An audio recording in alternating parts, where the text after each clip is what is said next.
አብርሽ እንግዲህ ዛሬ በጠዋቱ እንኳን ለክርስቶስ ኢየሱስ ስቅለት በዓል በሰላም አደረሳችሁ ብሎናል።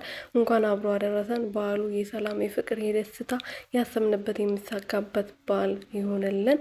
እንግዲህ ሄርሜላና አብርሃም እንደዚህ በጠዋቱ ቲክቶክን ዩቱብን እያጨናነቁት ይገኛሉ። ትናንትና በተገዛላቸው ቀሚስ እንግዲህ በጠዋት እንደዚህ ፏፍሽ ብለው መጥተዋል ማለት ነው። ሰላም ሰላም ቤተሰብ እንዴት ናችሁ? ደህና ናቸው ወይ?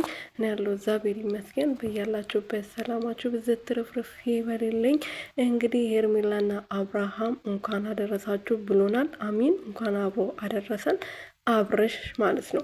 እና ሄርሜላ እንግዲህ ያው በጠዋቱ ቤቷ ነበረ ፏፍሽ ብላ ቀጤማ ነስንሳ እጣን አጭሳ ቤቱን ፏፍሽ ነበር ማድረግ የነበረባት። ግን እሷ ይኸው ዛሬም ከተማ ለከተማ እየዞረች ትገኛለች ማለት ነው። የሴት ወግ ይሄ ነው ቤተሰብ። የበዓል ቀን የሴት ወግ ይሄ ነው። እናንተ ሴትነትን እንደዚህ ነው የምታውቁት። ሴትነቷ ይለካ ነው የሚባለው እኮ። ዶሮ ሰርታ ፈታ ዘና ነበር ማድረግ የነበረባት እውነት የምታፈቅረው ከሆነ። እሷ ግን ለቪዲዮ ብላ ለብሳ ወጣች። ከዛ በኋላ አብራም ወደ ቤቱ ይገባል ማለት ነው።